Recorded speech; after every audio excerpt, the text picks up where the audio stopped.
The rule of gravity in American politics is unforgiving. Since 1992, when one party controls the White House, the House, and the Senate, it always loses power in the midterms. Always. No exceptions. Donald Trump knows this. And right now, he is staring straight at that historical cliff. Because for him, the 2026 midterms are not about policy. They are about survival. He has said it openly. Lose Congress, and impeachment begins. Not maybe, not hypothetically, it will happen. When a president believes history is closing in, his decisions change. They get faster, louder, more dangerous. That is how you end up with a U.S. raid in Venezuela. That is how oil suddenly becomes a political weapon. That is how a foreign crisis turns into a domestic lifeline. This is not an energy story. This is a survival strategy. If you want to understand where this is heading and why it matters to you, stay with me. The mechanics behind this move explain far more than today's headlines. Because once you see the system, you can't unsee it. To understand this moment, you have to strip away the spectacle and look at the structure. What you're watching is not chaos. It's pressure management. American politics runs on cycles. Power concentrates, then it breaks. Midterms are the breaking point.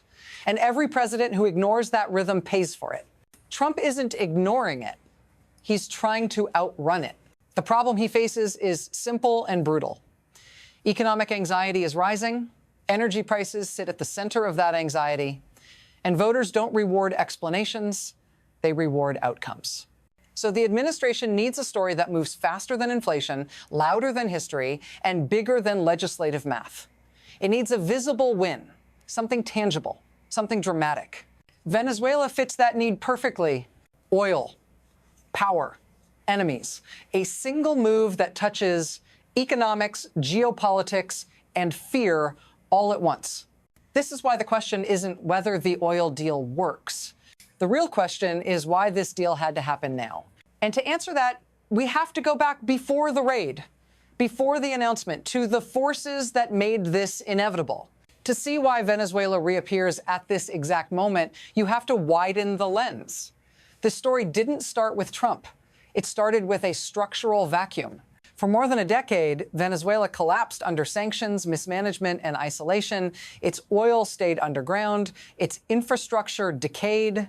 And in that absence, other powers moved in quietly. China, Russia, Iran. Not out of charity, but opportunity.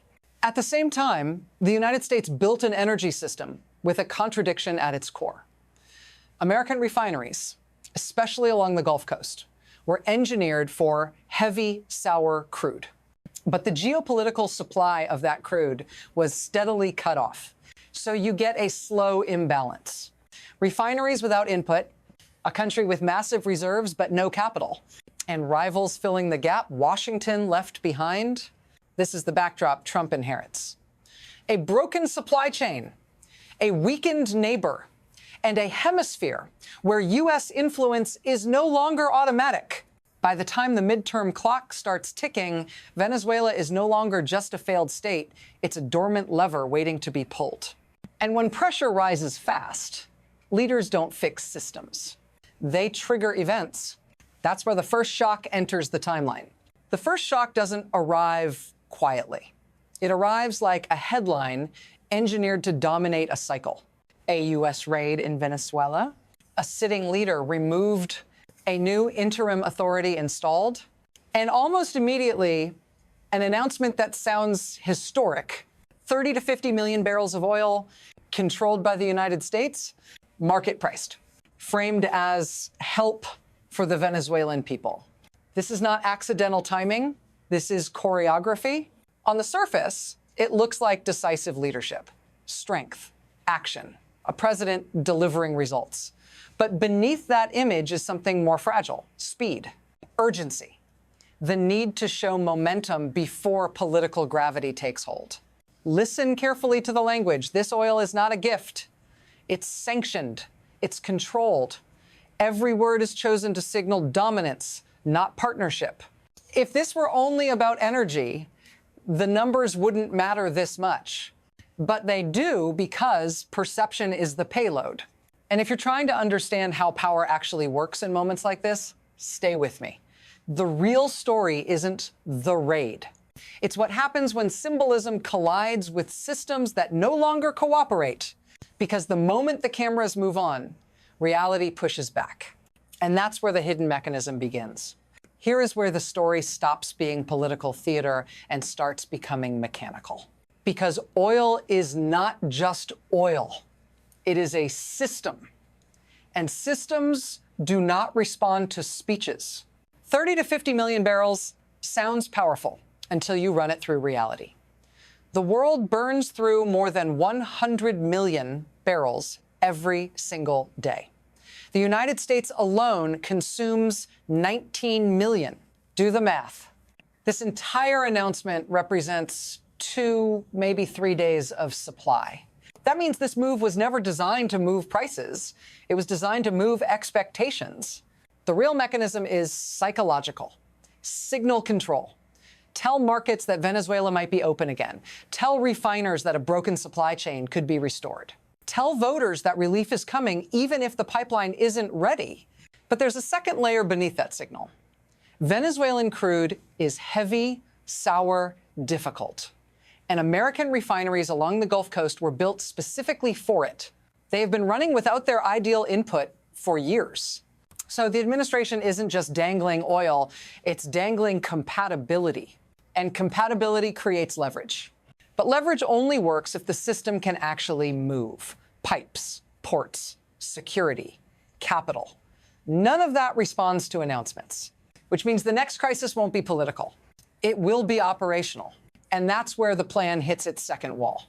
This is where the plan leaves the White House and collides with the people who actually decide whether it lives or dies. Because oil does not move without companies, and companies do not move without guarantees. Behind closed doors, the energy secretary is sitting across from CEOs who have seen Venezuela before. They know the reserves, they know the geology, and they know the risk. This is not a frontier. It is a warning label. What they see is infrastructure that hasn't been maintained in decades. Pipelines corroded, ports unreliable, refineries inside Venezuela operating below capacity or not at all. Every barrel promised on paper has to survive a physical journey through decay. And then there is the question no press release answers. Security. How do you protect workers in a country that just went through a violent power transition? How do you ensure assets when the rule of law is still theoretical? No spreadsheet makes that uncertainty disappear. So now the leverage shifts. The president can announce, he can pressure, he can promise incentives, but the real veto power sits with executives whose duty is not politics, it's survival. If they say no, the system stalls. And when systems stall, the cost isn't abstract. It lands somewhere else. And that somewhere is closer to you than you think. This is where the abstraction disappears. Because when systems hesitate, you feel it. If the deals stall, nothing gets cheaper. Not fuel, not food, not transport. The pressure simply shifts from balance sheets to households, and it always lands unevenly. You are told this is about energy security. But what it really decides is whether volatility becomes normal, whether price spikes turn into background noise you're expected to absorb, whether uncertainty becomes the tax you pay for geopolitical theater. And here's the uncomfortable truth. You don't get a vote in these negotiations. You don't sit in the room with the CEOs. You don't control whether pipelines get repaired or whether workers are protected. Yet you carry the consequences. When companies hesitate, markets don't calm down. They tighten. They hedge. They pass risk forward. That's how a decision made thousands of miles away shows up in your daily life without explanation. So when you hear this framed as a victory, pause. Ask who absorbs the delay. Ask who pays while the system waits to decide. If this analysis helps you see through the noise, take a moment to stay with it. Understanding the mechanics is the first step to protecting yourself from them. Because this story doesn't stop at national borders. It scales outward. Zoom out, and the scale of this move becomes clearer and more dangerous. This is not just about Venezuela. It's about drawing new lines on the geopolitical map. When the United States demands exclusivity, it forces every other power to respond. Markets don't like exclusivity. They interpret it as fragmentation. China doesn't see oil here. It sees access being denied. Russia doesn't see barrels. It sees influence being erased. And once influence is challenged, retaliation rarely stays economic. What looks like a regional energy deal quickly turns into a signal flare. Supply chains begin to reprice risk, shipping routes adjust, alliances harden. The cost of capital rises not just in Venezuela, but across emerging markets watching this unfold. This is how volatility spreads, quietly, indirectly, system by system. Energy markets are global. Confidence is global. And when a major producer is turned into a geopolitical choke point, the instability doesn't stay local. It leaks outward, amplifying every existing fault line. So the real consequence isn't dominance. It's acceleration, faster confrontations, tighter blocks, fewer neutral spaces. And once the world starts moving in blocks, the future stops being gradual. It becomes binary, which brings us to what comes next, because from here, there are only three paths forward. From here, the system doesn't drift, it chooses. And there are only three outcomes. The first is the clean win.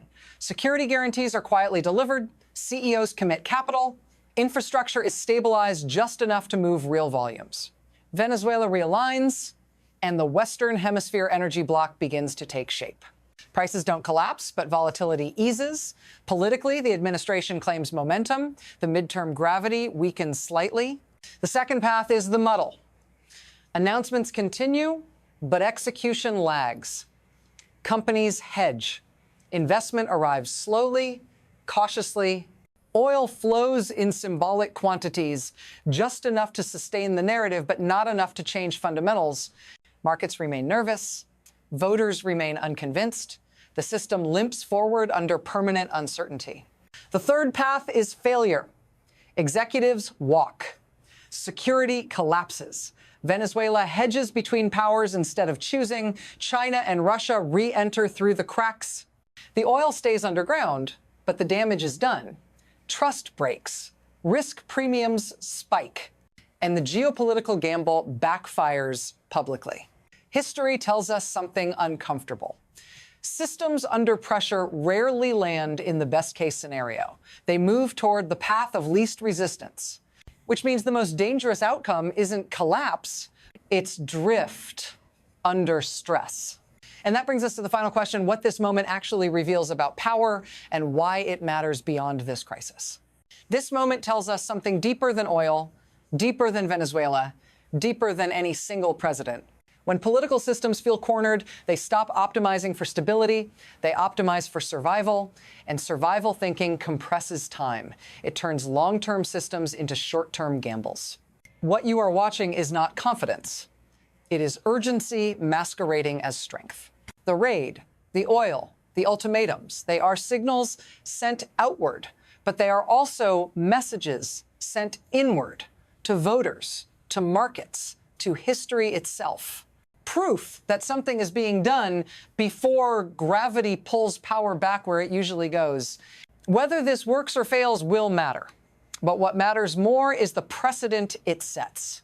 When energy becomes leverage and leverage becomes theater, the cost is always paid later and rarely by the people making the decision.